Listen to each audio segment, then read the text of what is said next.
Today on the Railway Room, we're looking at the new Bachmann Quarry Hunslet.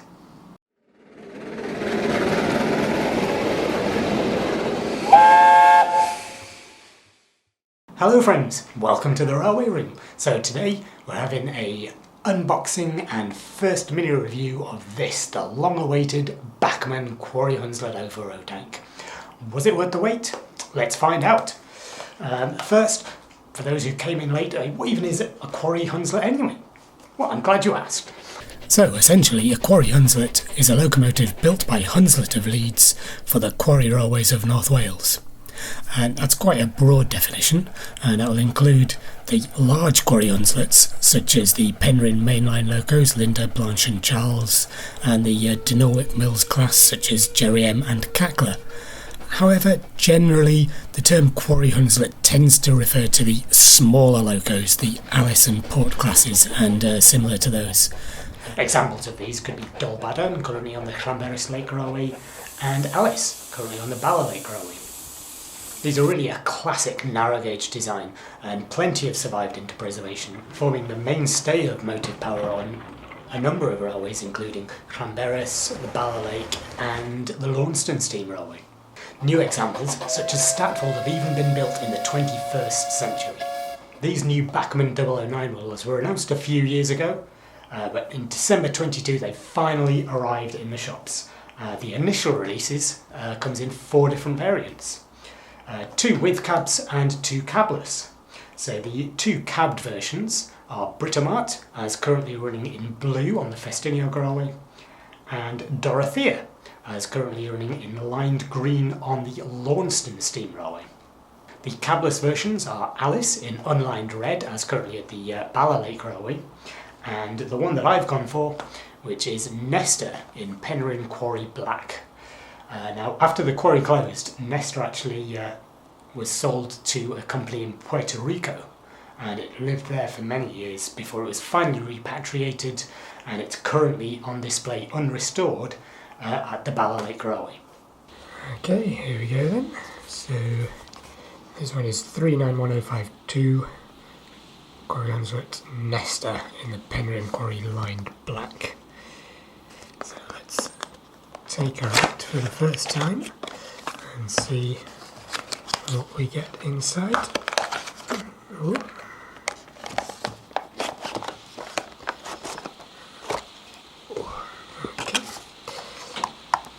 So we've got the old sheet of instructions and information about the Bachmann Collectors Club.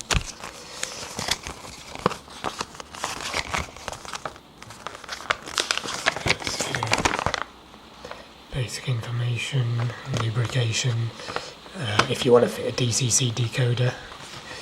Obviously some of these accessories are applied to different versions of the loco.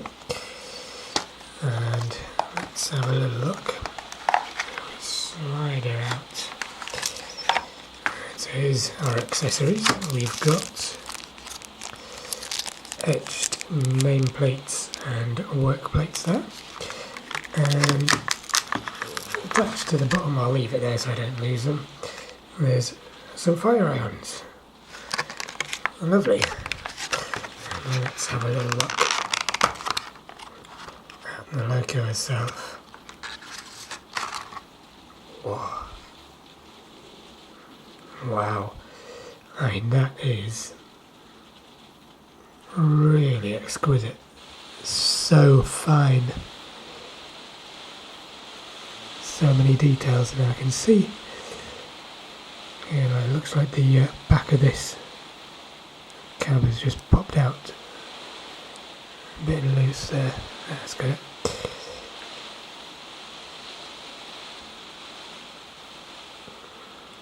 Wow, I mean, there we go. Yeah, really, really nice. And the lining on there is so good. Yeah, so let's get a bit of a closer look up and see what we can see on this. Wow. Okay, so looking up close, you can see there's a lot of fine detail on this loco. It's very impressive. All the pipework there, the springs, And the lining now. Looking this close, I can see that on my one the corners on the lining don't quite match up. That's not really obvious from a normal viewing distance though. And cylinders, and around the back of the cab. And there is, of course, a fully detailed cab interior. Even got the gauges on there. Very nice indeed. And if we look around the other side, so much going on.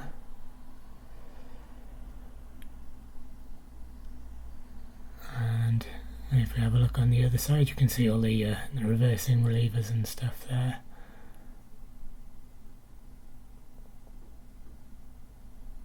And down the frames and everything on the other side. So many separately fitted parts on this. It's very, very nice indeed. If we just have a look at the standard 009 loco couplings, I believe these are in NEM pockets. They are spring loaded, so you're going to be able to get around some really tight curves with this loco, I would think. And here it is compared with my old Quarry Hunslet. This is a Chivers Finelines kit on an Arnold 040 chassis. So you can see really how much nicer the ready to run Bachmann one is than my kit one.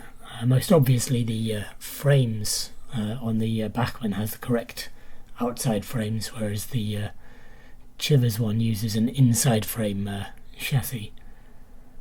You can also see that at the front of the footplate of the Chivers kit runs a bit too far forward to try and accommodate the Arnold chassis, whereas the Bachmann one has a nice short front footplate at the front there, which is better to the prototype. And if we compare the fronts of them, I definitely need to add some extra details to my one. Now here we're comparing with Bachmann's own Baldwin, so you can see just how much smaller the Quarry Hunslet is compared to the Baldwin, but it's no less packed with detail. Both of them have very, very nice cab details in there. And one thing I would like to do is have a quick little look at the weight of this loco, because the Bachmann locos do have a bit of a reputation for being rather light on their feet when it comes to hauling heavy loads. So let's have a look. So first, for comparison, this is the Chivers Finelines white metal loco. 64 grams, that's quite a lot for such a small loco. The boiler and the smoke box there is packed with weight to help with adhesion. Now let's compare with Nesta, see what Nesta comes out at. So let's have a look. And 33, so that's almost half as much as the old Chivers one. So I'd expect it to be able to haul rather less. Nevertheless, there's quite a lot of die-cast metal on the loco, so hopefully its haulage should be pretty decent. Okay, so let's just bob it straight on the track without running in or anything and see what it does.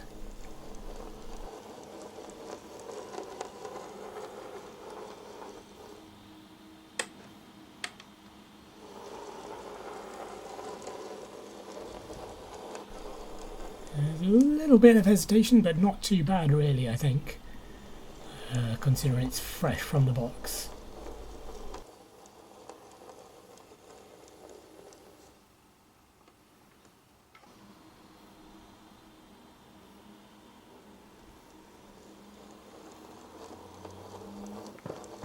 And there she is, just running past a couple of my other Hunslets. So the two Penrhyn locos there are Dundas kits, second-hand buys. I'm in the process of stripping the paint off. And Jerry M is a new build. So yeah, pretty happy with that so far. Let's get it running. Okay, so I've just given her 30 minutes each way running in. Now let's see. She goes, give her a little bit of power.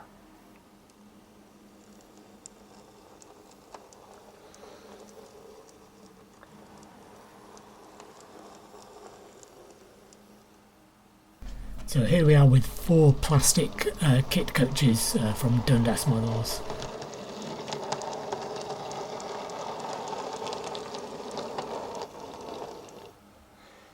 So absolutely no problems with those.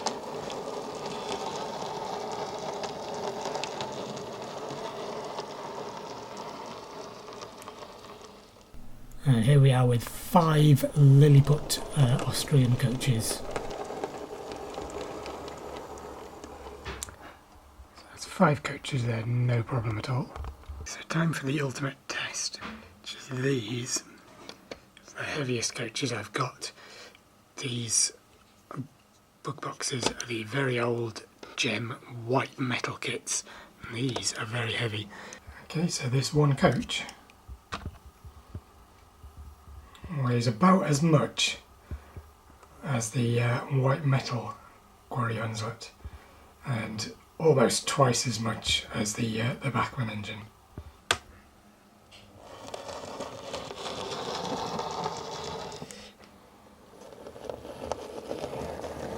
And it's already starting to slip. Put the second one on.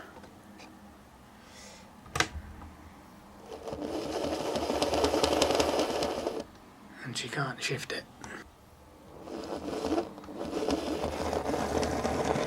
Just about. With 3 of those.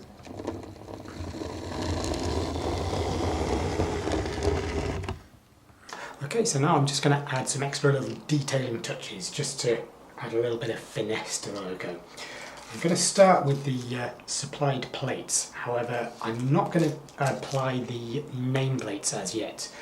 Because my railway is set in a fictitious alternative universe, so I'm thinking I may rename my Nesta to a different name. So I've got some alternative nameplates on order, so I need to wait for those to arrive. But I will use the works plates, so let's start with those. Okay, so I'm just going to cut these plates off the fret very carefully. Hopefully.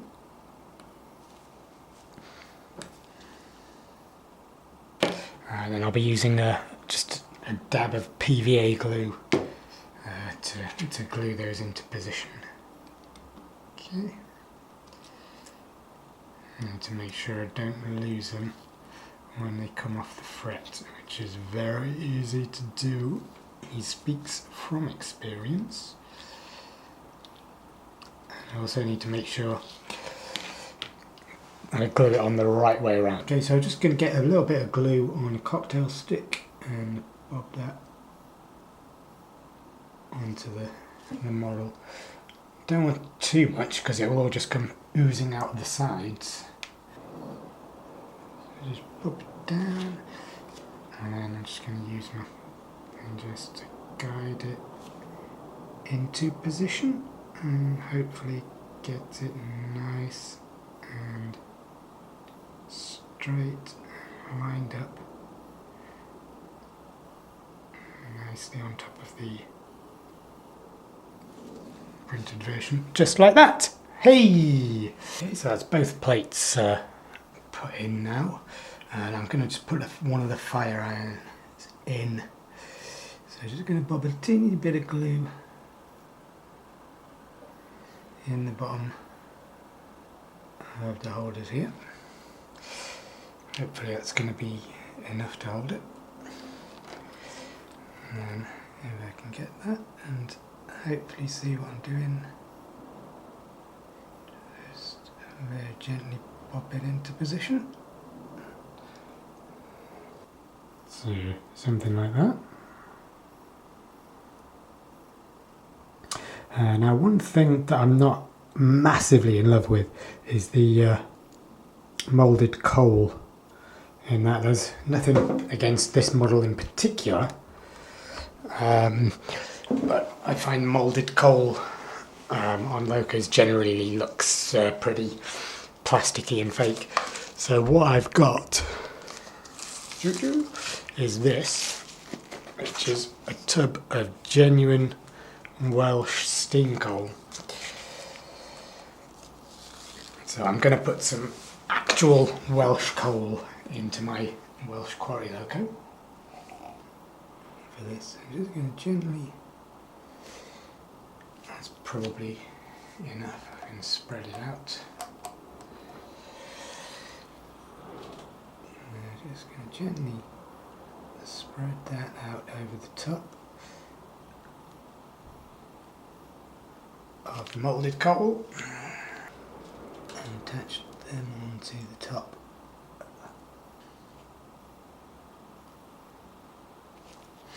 A little bit of glue on the back of the shovel.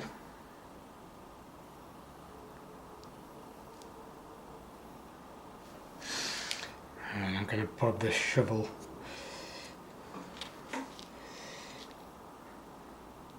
on top of the coal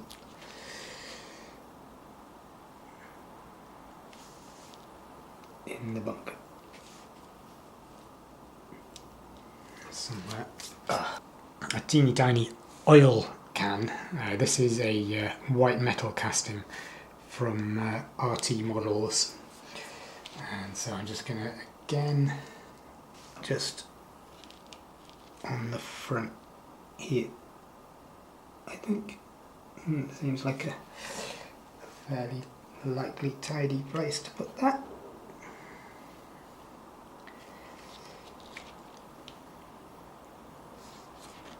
I've got a driver, and so again just a little bit of glue on his feet. So this driver is a 3D print from Scale 3D,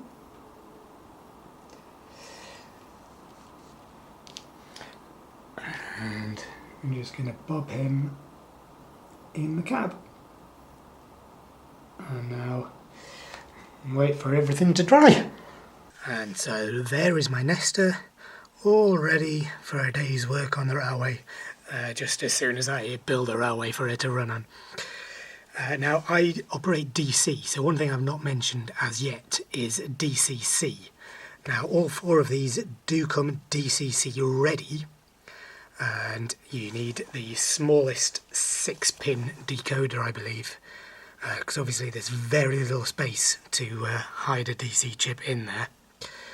And unlike Bachmann's, Baldwin's and double fairlies, there are no factory-fitted DCC or sound options available. You do have to fit the chips in these yourself, and none of them have speakers included, which is perhaps completely unsurprising given the size of them. Some very enterprising people have managed to fit speakers into the cabbed versions, Britoart and Dorothea, but inevitably that's not going to be possible with the open cab versions. So there is a potential drawback for those people who are operating DCC sound on their layouts. So overall then, was Nesta worth the wait? Well, I think yes. There are certain drawbacks to the model which are largely to do with the very small size of the prototype in this scale. So the downsides, well, as we saw, it's not the heaviest hauler, but having said that, if you're running modern, lightweight, free-running rolling stock, you're going to be able to haul a prototypical load with this, no problem at all. You might have more problems if you're running up steep gradients, or if you've got old white metal rolling stock, then you're going to be in trouble. I have found that at very slow speeds it's perhaps a little bit more hesitant than I would have liked, but I suspect if you operate on DCC, this problem is probably going to be much less. You're probably going to get smoother, slower speed running on DCC, I would imagine. But as long as you're not just creeping around at the very, very slowest speeds, it's perfectly acceptable. And given the small size of the loco with only 4 pickups, I think it's perhaps inevitable that it's going to have certain limitations to performance. And I think given what Bachmann have got to work with, what they've delivered is very impressive. And certainly the amount of detail, separately fitted detail on this is absolutely superb. It is really a thing of beauty, and overall I have absolutely no regrets about my purchase at all. I think this is a really stunning little loco, and I can't wait to get her running on a proper decent length of layout. So I need to hurry up and get building on that, I think. Would I recommend Nesta? Yes, albeit with the certain small caveats that I have mentioned. And to be honest, I really think I'm going to add another one of these to my collection, possibly an Alice. So yes, big thumbs up from me. So I hope you've enjoyed this unboxing and mini review of Bachmann's Nesta. Please consider giving a like or a subscribe if you've enjoyed the video, and thank you for watching.